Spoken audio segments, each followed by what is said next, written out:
Greetings and welcome to your Oracle message for the day.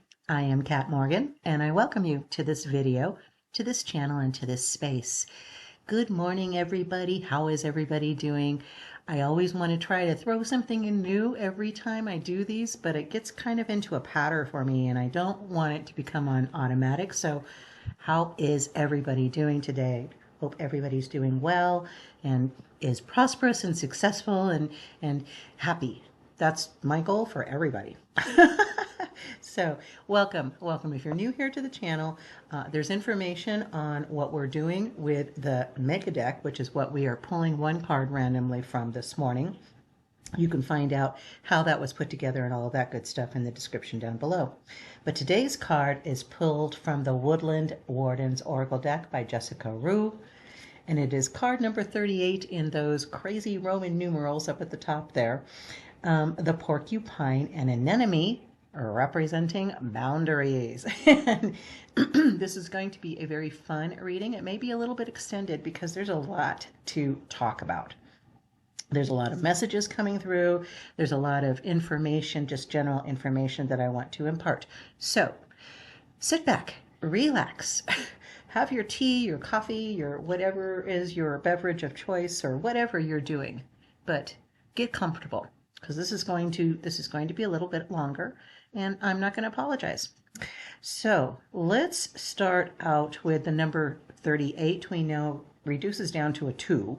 3 plus 8 is 11 and 1 plus 1 is 2. So twos are portal cards. You can think of it as a column on each side, pillars on each side of a doorway that you're walking through. These are transmutation, transformation cards, energy. And boundaries, we've been hearing a lot. I want to say, recently, but really it's been for a long time about boundaries, setting healthy boundaries. We hear a lot about that. Word gets bounded about a lot, but I don't think a lot of us understand what it really means and how we go about doing it. And I'm not going to really go through that here.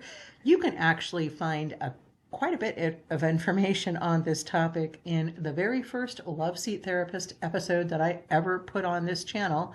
And if you haven't explored the other playlists on this channel, I invite you to do that. There's way more going on here on this channel than just the daily oracles and the weekly tarots, which are a big part of it, obviously. But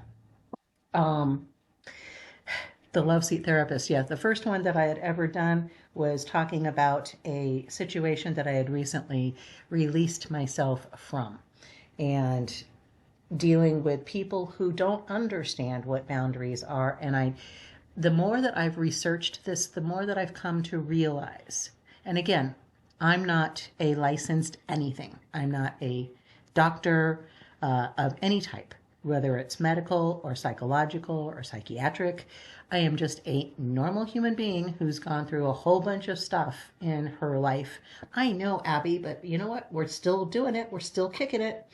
My cat Abby in the background there, you may have heard the meow. She does this, I don't know why, but it's periodically as I'm doing the readings, she wants to contribute and make sure that people hear her voice too.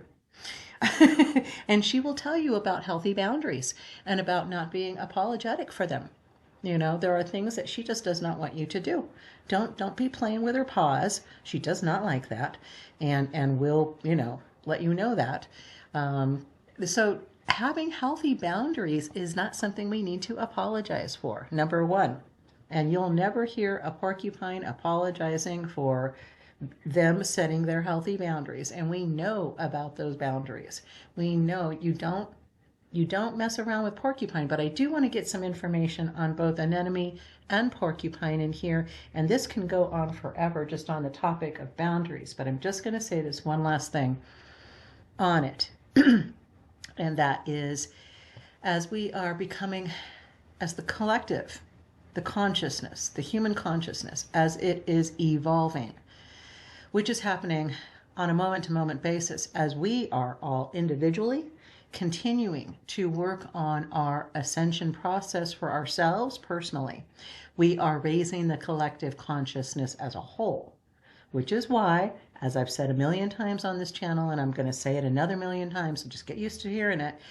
You are important. What you are doing, thinking, saying, feeling is important because it is affecting all of us. We are a collective. And I'm not talking about this channel that is a part of the collective, but I am talking about the whole collective. As we become more and more intuitive in what are our boundaries, we help other people do the same thing, but it's becoming a split, and I'm not happy with it. I'm not happy with it. I'm not happy with labels. And like I said, if you guys have been here more than twice, you've heard this before too. As soon as you put a label on somebody or something and you define them, you kind of lock them in your mind to that pattern of behavior or activity, energy, and you've just closed off all of the other doors. You've just shut them off. So terms like chosen, I abhor, I just remove those entirely from my feed. I put don't recommend channel. I right click and choose that option. I don't even, say don't recommend the video. I'm like, don't recommend the channel. When we use those kinds of labels of chosen and fallen and, that all of that stuff, you're putting a label on somebody and defining them in your mind, and you're never going to see them any other way until you stop with that label, until you cut that out. So don't be putting labels on people. Don't be looking for them to fall. I just saw a thing on Facebook. I've been trying very hard on my Facebook page to make sure the only things that I see are either Facebook friends, my friends, my real friends that I actually know, not just Facebook friends, but those posts I want to know, family I want to know, and then there's several pages that I follow because I like their content, because it's all about self-consciousness and self-improvement and working on yourself. But periodically people post stuff and it's just like, what the hell is this? The fall of the narcissists. I'm like, are you kidding me now? And this is from a enlightening channel. So I put a little comment in there and said, can we maybe consider the possibility of looking forward to the healing of the narcissistic energy? Can we look forward to the reconciliation, where just as we are reconciling our shadow and our light individually, that we are doing the same thing as a collective, and we aren't anticipating being able to cheer when our favorite antagonist that we despise for whatever reason, politically, economically, socially, environmentally, whatever, when we start looking at these people and going, I can't wait for you to fall. Oh my gosh, how horrible is that, to have that kind of energy in you, to be promoting that kind of energy? No, we don't want people to fall. We don't want people to fail. We don't want people to get, their just desserts. We want them to heal. We want to reconcile that aspect of us with the light. So that's the introduction for our reading for today at 8:56 on the timer. Let's talk about the elements here. We've also got white anemone, and anemones come in different colors, so I wanted to look up specifically for white anemones. And of course, all white flowers represent innocence, purity. This one also represents sincerity, relaxation, and peace. And blah, blah, blah, blah, blah. I'm just reading from different search results that came up on the Google search. And yes, I'm still using Google periodically with DuckDuckGo. Anyways, cultural significance. Anemones have different meanings in different cultures. For example, in Japan, anemones are often associated with endings, with deaths and funerals and that kind of thing. But in in the Victoria era, anemones symbolized anticipation and were often given to people waiting for a significant event. So there you go. Don't you see how even in something as simple as a plain old white flower, there can be such a dichotomy, a polarity of different views? Let's take a look at porcupine. What does porcupine mean with all of this? Porcupine symbolism is letting you know that it's time to free yourself from guilt and shame. With this spirit animal, you can reclaim the innocence that you left behind as a child. To do this, you must open your heart to those things that gave you joy as a child. Remember fantasy and imagination so that you can bring it back into your life again. Also, the porcupine meaning asks you to make sure that you do not get caught up in the chaos of the world where fear, greed, and suffering are commonplace. So open your heart to the things that gave you joy as a child. Porcupine symbolism also reminds you that protection is always available to you. You have your own quills and you know it. Therefore, it is time to be yourself and trust that it is safe to be who you are. This is from spiritanimals.com. This is exactly what I've been saying on this channel forever, literally the same words. It is time to be yourself and trust that it's safe for you to be who you are. The focus here is on faith and trust and the knowing that you can move mountains with your power. Well, bam. So yes, healthy boundaries, absolutely. So if something bugs you when somebody does it, that's a clear sign that there needs to be a boundary there. Good example, a friend of mine recently is going to be selling their car. Their mom thought they would be helpful and help them clean out the car without talking about it first with them. And so there was a little bit of a discussion between the two of them on whose property was accessible to who and when to, ask for permission. So, and this is tough when you're making when you're having these kind of conversations, when you're making these kinds of interactions with family, right? With your sister or your daughter, mother, aunt, grandmother, whoever, people that you work with, your boss. Does somebody come in your office and besides the cleaning people, and move stuff around? I was just looking for this. Wait until I get here and ask me, because I know where it is and it'll save you time. Just have that kind of conversation. Don't apologize. If somebody's messing with your stuff, let them know it's not okay without checking with you first. Just ask. We can tell people it's okay to ask. I might not always say no. Sometimes I say yes. So be sure to ask me. So I'm helping other people. There are things about me. Don't try to give me big gifts of things like money or things that have a lot of monetary value. It kind of makes me feel uncomfortable. And there's that warning. That means there needs to be a boundary there for whatever reason. I don't have to apologize. It just doesn't fit for me. Big expensive gifts aren't a good fit for me. At least not right now. Maybe in another few years, I'll be in a position where I am worth so much money that when people give me $1 million, I'm like, oh, heck, well, here, right back at you, that kind of thing, where it doesn't feel like a loan. It doesn't feel like people are, expecting something from you in return. Those are those boundary issues. And that's exactly what we're talking about here. So Porcupine and Anemone are reminding us that healthy boundaries are not just okay. They are required. They are necessary for everybody's survival. So we don't beat each other up all the time. Just let somebody know, please don't do that again. Please ask me. And that's it. That's all you have to say. If they get all funny about it, that's on them. If you simply ask, please don't do that again. Please ask me permission before you mess with my stuff, before you mess with things that I'm working with. We need to have a conversation so that everybody that's working in the same stuff, on the same thing, knows what everybody else is doing.